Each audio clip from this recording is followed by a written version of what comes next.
tonight? I'm getting ready to laugh it up tonight. Got some great energy, but I need more. Let me hear you. Well then, give a big warm round of applause for your act this evening. Me!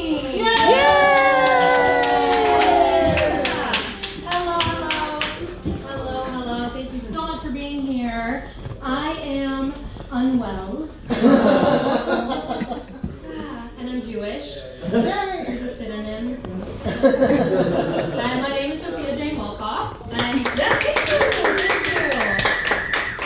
you. You now know the three most important things about me.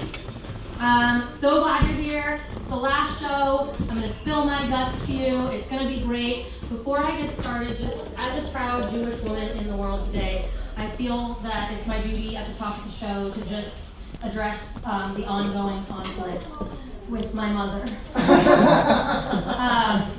My mom is a doctor, which means she doesn't take any of my ailments seriously. I FaceTimed her the other day because I had this lump on my neck, and I was like, Mom, I think I have cancer. What do you think? And she looks and she goes, I think you should wear lighter lipstick. Come on in. We're talking about my mother. Come on in. You didn't miss much. I'm unwell, I'm Jewish, and my name is Sophia. Summarizing. Yes, so glad you could be here. Yes, let's get that door shut. So, I was just talking about my mom. She's a doctor, she's great. I will say she can be harsh, but in her old age, I find that she's becoming a little kinder, a little more easy to get along with, a little more relaxed. And this could be just, the imminent mortality facing her as she ages, making her reflect on her entire life. It could also be the marijuana. I think it's the marijuana. This woman, it all started with the classic gateway drug of CBD cream. And it's crazy because in high school she hated my boyfriend because she thought that he was a stoner, and now she's selling him edibles. But like I said, it's made her a better person. I'm just hoping soon she'll stop being a Republican. Yeah, she's not a Trumper, thank God, but she fears the left agenda. And all I need to do to get her in a room is just say the W word, woke. She's like Republican Beetlejuice, and they're just like, woke, woke, woke, and then she appears to drop a fact, and poof, she's gone.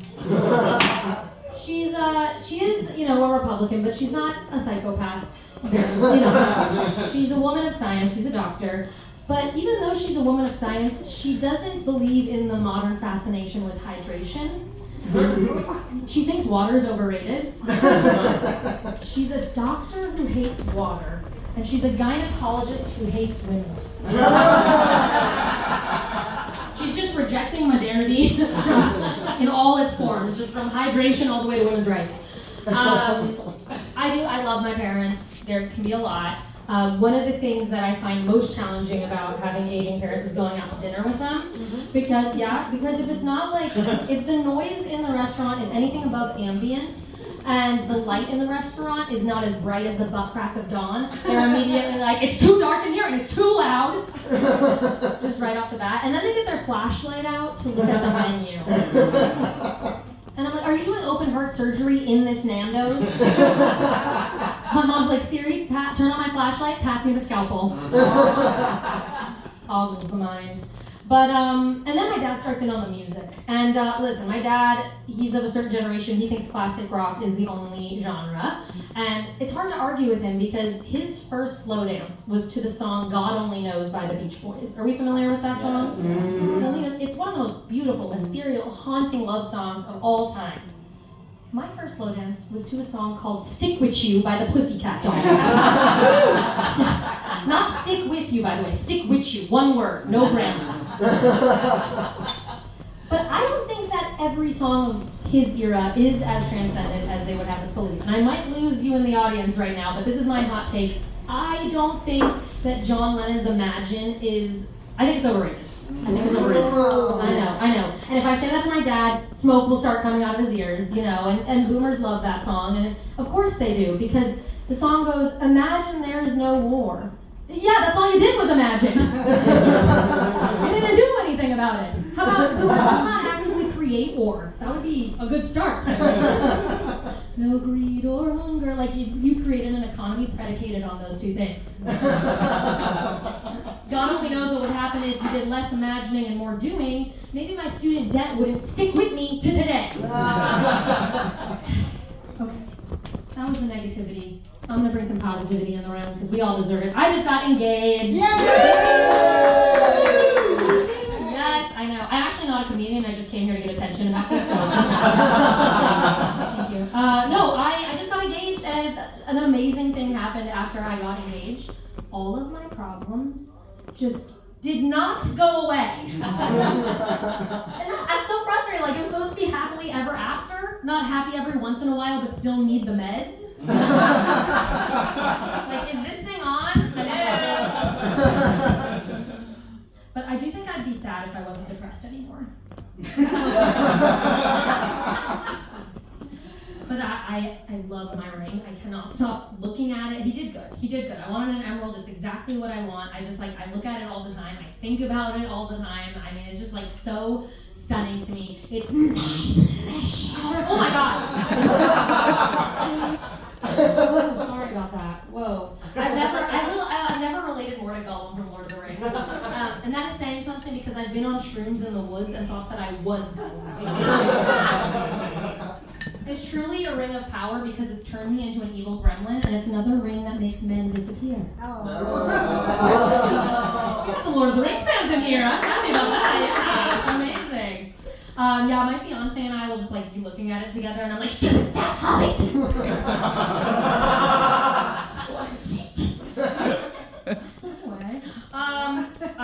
Anyway, my fiance is a short king with a heart of gold. Anyone have a partner that's nicer than them? Okay, we're just not nice people. I'm the bitch in here. We got it. Okay, well, my fiance, he is so much nicer than me. And I mean, like, my sister and I will be talking shit about somebody, and he'll pipe in with something nice about them. And we're like, if you don't have something mean to say, don't say anything at all. I think he gets it from his mother, her name is Kat. She is the nicest woman in the world. And I'm not saying that is why I am marrying him, but I will say, like, having a mother-in-law that's nicer than your mother, that's pretty rare. So, yeah. Her name is Kat. As I said, she's the nicest woman in the world. And what's interesting is, Corey does come from a Jewish family, but Kat converted to Judaism later in life. She's a righteous Jewish woman. She just has 40 years less baggage than my family. So, like, if you go to Corey's childhood home, Kat has decorated it so beautifully, down to the bathrooms, which are decorated with seashells. And if you go to my family's bathroom, we have as decoration a squatty potty. And then Kat's pantry has scones in it, like fresh baked scones and jams with little papers on top. Yeah, I know, it's really cute. We don't have a pantry in my house. We have a single drawer. It's filled with mustard packets. And if we're lucky, a single macaroon from Passover 2016. Around the holiday times, Kat will make fudge, and she'll send it out to all her loved ones with a letter talking about the amazing things her family has done over the last year. Amazing. And around the holiday times, my mom tells me I'm fat. Yes. Yeah, my mom, Jewish mothers are sort of known for overfeeding their kids. That was not really my mom. She would have rather I joined the Ku Klux Klan than the Clean Day Club. Yeah, she was like, there are children starving in Africa, and they don't have trouble fitting into jeans.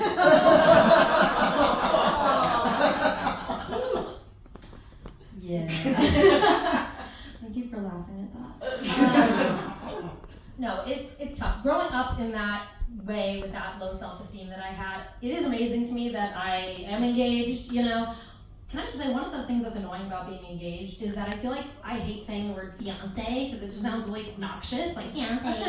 But I Googled it and there's no good alternatives. So does anyone have, what do you guys call a fiance? Anybody have any names that they call the fiance? Anyone? Anyone? Okay, we just go beyond. We're all obnoxious, that's fine. Someone, a Scottish person said Bidien was an interesting one. Anyway, I googled it. Affianced was the first one, my affianced, which sounds like a more obnoxious version of fiance.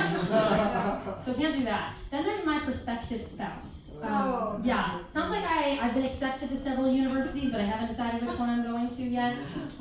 And then there's my intended, which sounds like it's an arranged marriage. Like, I haven't met my suitor yet, but my father has promised his father a handsome dowry of 3 Highland coos, 4 camels, and a small but fertile parcel of land. Anyway, I'm just so happy to be engaged. I used to be very single. Any single people in the crowd? Single, yeah. Anyone on the dating apps? Yeah, that one gets less of a cheer. It's dating apps are tough, and I used to be on them. There is a dating app in America called Coffee Meets Bagel. Coffee Meets Bagel. Now, when I first heard about the dating app Coffee Meets Bagel, I was like, that must be the one where black guys go to meet Jewish girls. That's not what it is. That one is called Dr. Dreidel. No, Coffee Meets Bagel is just your average, run-of-the-mill dating app, but they call the guys you match with bagels, which always made sense to me because every guy on the app was round, doughy, and empty on the inside. One time, though, a bagel messaged me, and his opening line was, "Shalom, princess." And from that day on, that is how I demand to be addressed. Yes.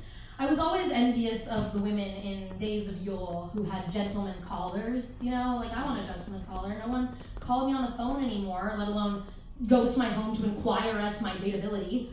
I feel like I can just imagine a guy showing up to my house in my early 20s and being like, "Would you permit me to escort the fair Sophia to the theater this evening?" My roommate will be like, "She will give you an over-the-pants hand job in the Uber." But I really do sometimes think about like being born, if I was born in a different era, and I'm thinking specifically 16th century Baroque period, because that's when the curvy pale girls were the hot ones. I could have been the stuff of portraits. My fiance tells me I still am, but he is legally blind.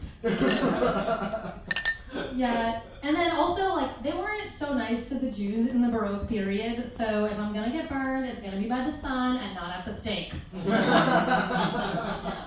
I'm very pale, as you can see. I feel really at home here in Scotland. Oh, it's amazing. And I'm from California originally, so, and when you're pale in California, everyone just assumes you've chosen to be this way. They're like, "You're really pale. You should get some sun." I should get some. This is the tannest I have ever been in my life. You should have seen me before global warming stopped snow. I was translucent. In a Polaroid picture, I show up as like a flash of white light. It looks like I'm haunting all of my family photos. It's, yeah. Honestly, my foundation shade, my makeup shade is porcelain. That's the shade. Yeah, that's not a skin color. That is a material for creepy Victorian dolls.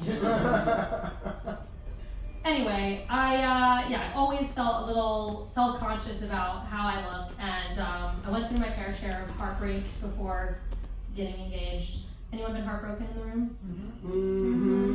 We're all in it together. Anyone been heartbroken more than once? Yeah. It's crazy because when you get your heart broken and then you move on, the next time you get your heart broken, you're like, "This is it. I'm never gonna get over this one. Like, this is the one that's gonna make me stop shaving my pits, adopt a bunch of sausage dogs, and die alone." Which sounds pretty nice. But then you do move on, right? Like, time does eventually heal all wounds, but when you're in it, you feel like you're stuck in it. And it reminds me of getting really, really high. And you're like, "This is my life now." I'm gonna be high forever. And no matter how many times you like get high and spend 6 hours watching TikTok videos of someone icing a cake, and then eventually come back to normal, the next time you get high, you're like, "I'm gonna be high forever." This is it.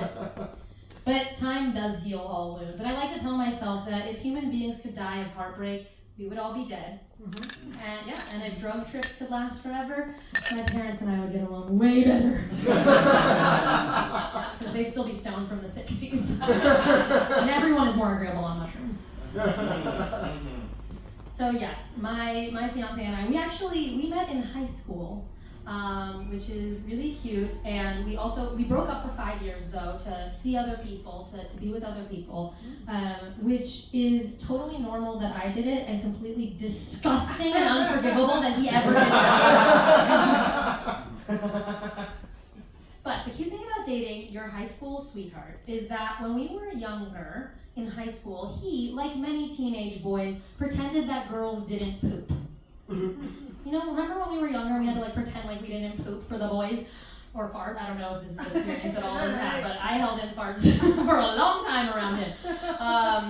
Yeah, but last weekend, he delivered my stool sample to the doctor for me. Dreams do come true, you guys. Oh, it's amazing. Yeah, I don't know. We're going to get married eventually. We haven't started planning the wedding. The first thing on our list when we get back from Scotland is we're going to get a dog. Aww. Shout out to the dogs in the audience. Very exciting. Yeah.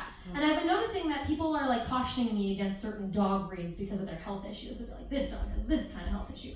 And I'm just thinking, so what if pugs have been so inbred that they can no longer breathe properly? You know who else has that problem? The Jews! And we're so lovable. I will be complaining about my health a lot, and I already have, and Jews do get a bad reputation for complaining. But I just want to point out that we do in Judaism have blessings where we take stock in a lot of the small moments in life. We take some gratitude. We have a blessing for pretty much everything. We've got one waking up in the morning, we've got one for eating bread, seeing a rainbow. We even have one for going to the bathroom. And this is a very niche prayer. A lot of Jews don't even know about this one. So basically, you go to the bathroom, and when you come out, you thank God that everything is moving properly.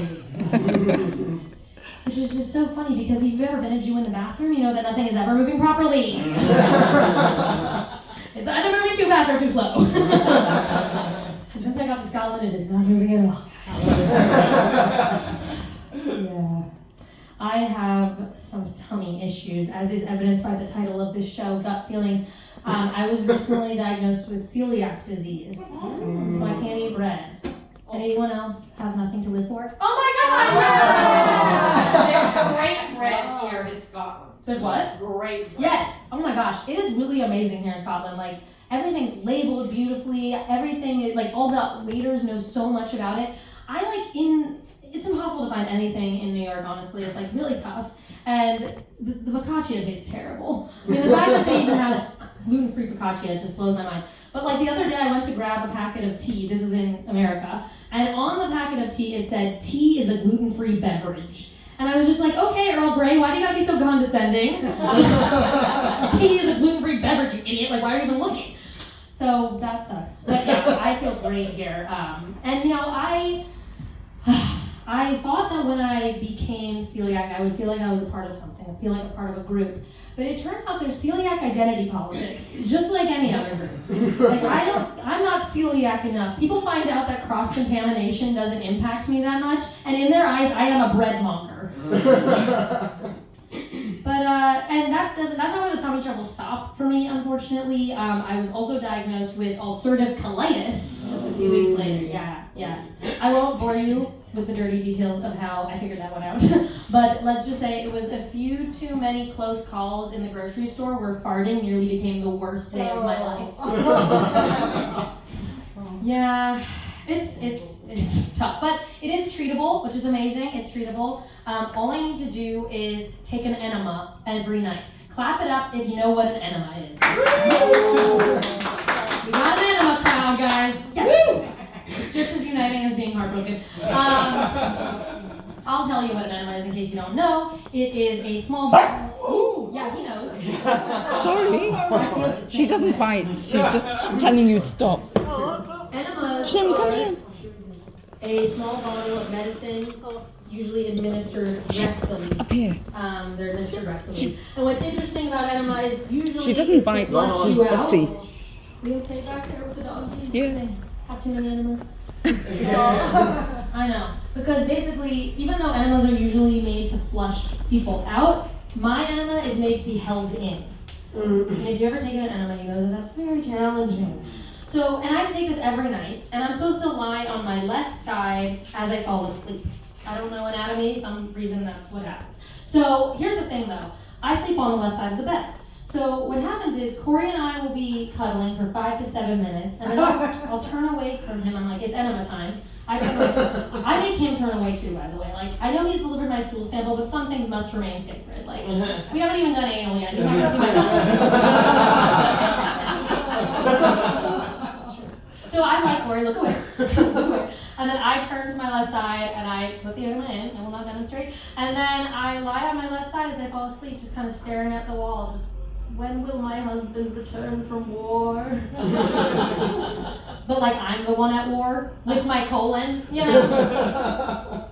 So it's, yeah, it has impacted my relationship definitely. But like I'm feeling